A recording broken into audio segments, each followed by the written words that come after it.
Most welcome my YouTube channel Auto World Zone. So, you want a versatile all-round motorcycle with enough power and wind protection to cover distance and maybe carry some luggage and a passenger? Well, you, my friend, are probably looking for a large capacity adventure bike. And so, here we go with 7 of the best options from each of the major manufacturers, all over A000cc, and we'll go in price order, ascending with all the pros and cons of each bike along the way. Kicking us off at just over 13 grand, we've got the Honda Africa Twin. And while it won't be the most powerful bike on this list at 100 horses peak, and while there are certainly other more expensive options that will deliver more thrills, well, in my opinion, there's still plenty going for it. In the most affordable base, this is probably one of the most capable off-roaders with a proper dirt-ready chassis with plenty of suspension travel, spoke wheels with a 21 in front, and a natural feeling standing position. For me, it's a bit like a muscled-up Tenor 700, and the proven 1084cc parallel twin has a nice torquey chugging feel to it, low in the revs, which helps make it very usable along with a strong mid-range, which gives it surprisingly snappy acceleration on the road. Then you've got the trusty Honda badge on the tank, and the reliable reputation that comes with it. And while they might often be accused of playing it safe on the styling front, well, I'd say the Africa Twin is a good counterpoint to that argument, with it being one of the best-looking bikes in the whole adventure market.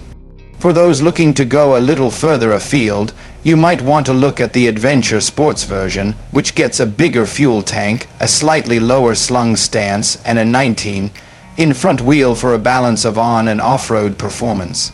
Depending on which market you're in, you can also spec up their DCT automatic box and their shower semi-active electronic suspension package, which adds still further to the versatility of a bike like this.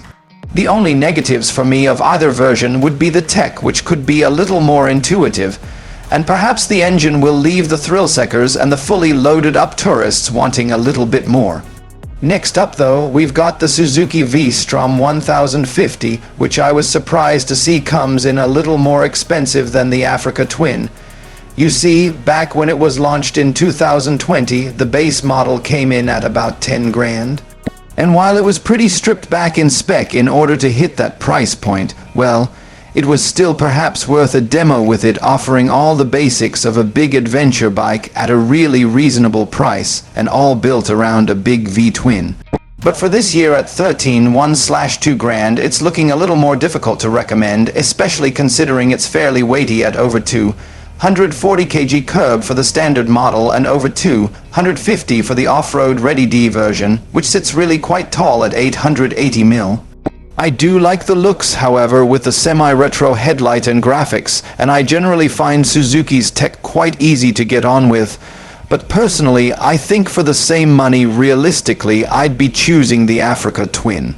In at number 3 though, we've got another V-twin, this time from America in the form of Harley's Pan Am. Perhaps one of the most polarizing looking bikes on the market, with a big rectangular headlight at the front end. Harley say that they set out to design something that looked like a two-wheel Jeep with a real Americanness about it. Whether or not that was a good idea is really up to you, but I will say, having been able to ride one on a few occasions now, for a relatively recent entrance into the adventure market, it is pretty impressive. The liquid-cooled 1250 Revolution Max engine has plenty of power up at 150 horses. The comfort levels are decent with good wind protection and a squishy saddle, and the handling I thought was respectable both on-road and off. The suite of tech is also impressive, with a nicely laid out TFT dash, a full suite of riding modes and ride arrays, an electronic suspension, which I think I'm right to say was the first on the market with an adaptive ride height feature. Automatically, when you reach lower speeds, the preload on the shock is completely wound off, and this drops the seat height by a couple of inches to make it easier to reach the ground. Now, this was seen as a bit of a necessity if Harley were to convince their loyal customers who were used to long tours and cruisers to try out an adventure bike. But since then, it's actually become pretty commonplace on the rest of the large capacity adventure market. Then you've also got a nice range of flavors to choose from with the base bike. The Special, which gets a few more features thrown in. The new for 2025 ST with road bias wheels. And the top-of-the-range CVO with a super fancy level of finish and spec. It's genuinely worth considering, especially if you're more so riding on the road, but I do think the looks and the Harley brand, which isn't immediately synonymous with our bencher riding, will require a bit of an open mind before booking a demo. Plus, it's not too far off in terms of price from the default choice in this category, and one of the best-selling motorcycles of all time, which is, of course, the BMW GS. The new 1300 version is another bike that perhaps divides opinion on the visuals, but underneath it's the same winning formula of a smooth, torquey flat boxer twin, a low-maintenance shaft drive, and a cushy, reassuring chassis with their highly composed telever front end. It has, however, benefited from a significant amount of weight reduction versus the previous Gen 1250, and the technology package has moved on substantially with pretty much every modern-day gadget available. Radars, front and rear power adaptive cruise control, front collision warnings, and blind spot warnings. There's electronic suspension that can automatically lower at both the front and rear, an electric windscreen, a quick shifter, their emergency SOS button, and for 2025, there's also the option to fit their ASA or automated shift assistant, which gets rid of the clutch and mechanical shift lever, so you can ride it as an automatic. All of these options are also true of their excellent GS Adventure, which amongst other things ups the fuel capacity from 20L to 30, offering even more long D-distancing globe-trotting ability. The blockiness of the fuel tank on this one, though, well, it might even rival the Pan America in the sort of most mixed reception awards.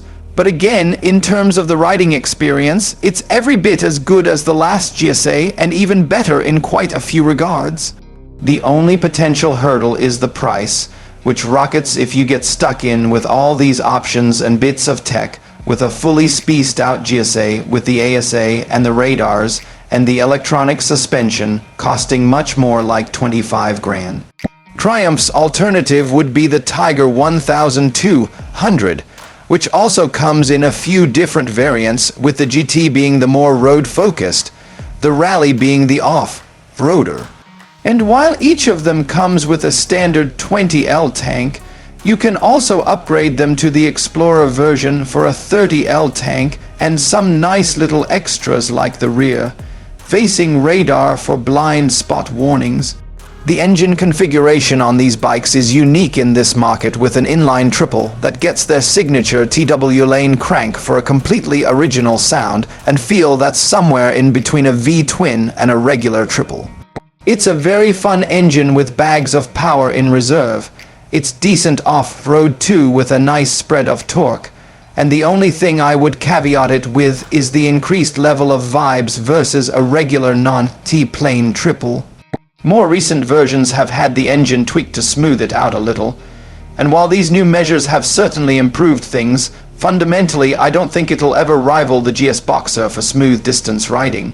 Still, I will say it's a bit more visually appealing to me though, and because of the more conventional chassis with a typical fork, the handling is a touch more engaging and sporty than the tele lever on the GS, which biases a little more towards comfort and stability.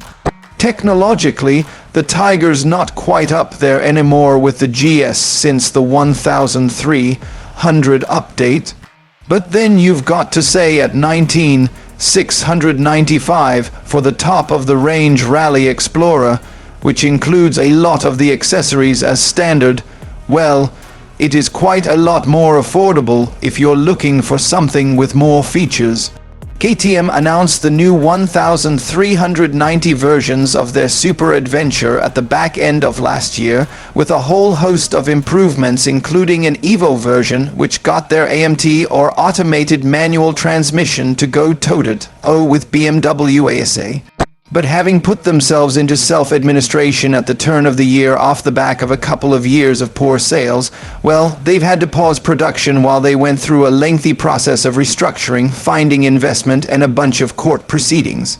Now, while production is said to be gradually ramping up again in the next few months, realistically, the new 1390 Super Adventures won't be here anytime soon. And so that means the big adventure options listed on their website at the moment are the 2024 1290 Super Adventure S and Super Adventure R. Now look, both are excellent bikes, to be fair, with a wild 160 horsepower V-twin that offers plenty of entertainment on the road. And there's great handling too, comfy ergonomics and a handy tech package. On top of that, they're also offering 600 off each of them at the moment as they try to clear their backlog of unsold bikes. And so, on the face of it, it has to be said it does look like a bit of a bargain. That said, with the details of the future of the company still fairly unknown, well, whether it's a good idea to buy one or not, I'll have to leave up to you. Top of the tree, though, in terms of starting price, is the mighty Multistrada V4 from Ducati. Undoubtedly, the standout feature of this bike is the V4 engine, which is derived from the V4 from the Pan America, but just chilled out a little bit in this Gran Turismo version. And with the Desmo valve system removed for longer service intervals, still it gives you some of the feel and performance of a superbike just in a big comfy chassis. And there are few bikes on this list that can even come close in terms of drama and thrills at 170 horsepower peak. The way it howls under acceleration never really gets old, and it handles pretty sweetly too, considering it's still a rather large bike. Like most of the competition, there are plenty of versions to choose from the most affordable base to the V4s with the electronic suspension to the sporty Pikes Peak and the 30L tank to Multistrada V4 Rally. I should add as well that the base bike, the V4s and the Pikes Peak all got some tweaks for 2025 with extended rear cylinder deactivation to keep the rider cool in slow-moving traffic.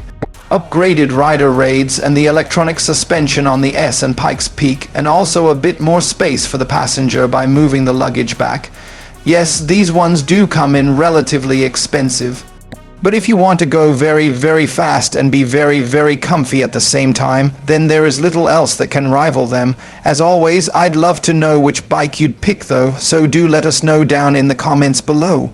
And we'll also put our list of the best middleweights on the screen now, so you can give that a click and give it a watch if you haven't already. Do hit subscribe for more of the latest motorcycle news and reviews like this right here on Auto World Zone. A massive thanks for watching today, and we'll catch you in the next